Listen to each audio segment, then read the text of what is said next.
Welcome back, Lakeland Sports with you here, and Shane Lee, the sports director for Lakeland Public Television, joining us now ringside. Switching gears from college hockey a little bit to the high school side of things, and because we've got a lot of high school programs in the area that are off and running this season and high expectations and all that. So let's start with Bemidji High School. The Lumberjacks on the boys' side of things are having a fantastic year. Yeah, they're the obvious choice to start things off here. Fantastic performance. I think they had a 13-game winning streak, if I remember that correctly. Ran into a rough patch with two 1A powerhouses, East Grand Forks and Hermantown. I was at that game against Hermantown. Those kids just looked like they were on another planet. They might have had a chance against the Wild the way they were playing that night. So nothing against Bemidji for losing to that team. They've got great goaltending. They've been scoring goals almost at will against most teams, and they've been out skating teams that traditionally are very good and very strong programs. So very encouraging stuff from Bemidji pretty much all around. Lumberjacks, what I've noticed when I've watched, and I've covered a couple of their games too, is just their high motor all the time.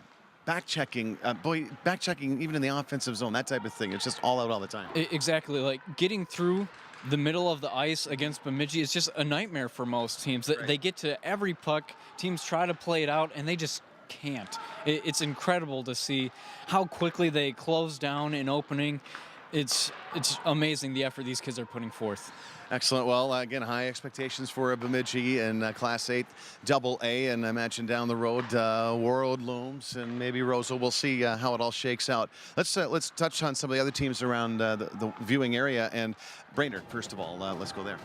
Yeah, Brainerd's been a little bit of a disappointment. Of course, they have the new coach and Dave Alves coming in. You know, perhaps it's taken a little bit of time for those kids to really bite into the new philosophies, and they just can't really get it on a roll. Once in a while, they'll throw in a nice game, but they just can't really string them together. So maybe it'll just be a matter of time. Something will click with Dave Alves' philosophies, and then they'll take off. You know, they have talent. It's just a matter of everything coming together, I think, for that team. And Little Falls has been on a little run. Yeah, they had a 5-game unbeaten streak. They started the season a little rocky. You know, traditionally a very good single-A program. And, you know, maybe they get on a little roll here. You know, they've got a tough part of their schedule coming out, so we'll see how they come out of that one.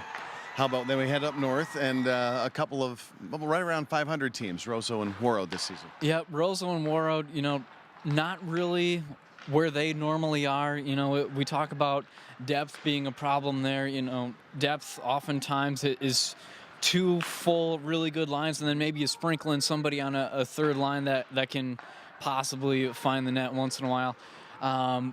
The depth is just not there for those teams. So, like, early on in the game, they might be able to skate with the Bemidji. Like, I was at the Warroad Bemidji game, yeah. But Bemidji basically took over after, I think it was like the first 5 minutes. It just didn't seem like Warroad could keep up with them anymore.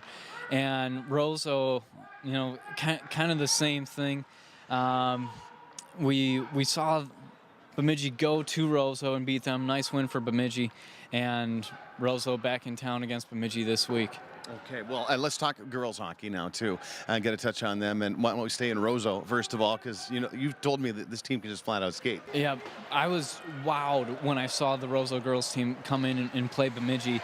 They skated circles around the Lumberjacks, really, and the puck handling skills are there. The finishing touch is there.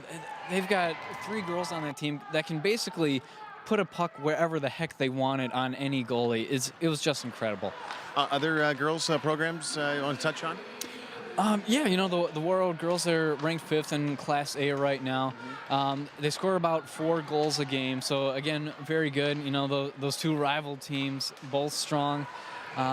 Do they have enough to make a run? I think only time will tell. Excellent. Thanks so much for this, Shane, and we'll talk to you again when we close in on the playoffs. All right, thanks, Scott. All right, Shane Lee, sports director here on Lakeland Public Television, and we'll be back in just a moment with more on Lakeland Sports.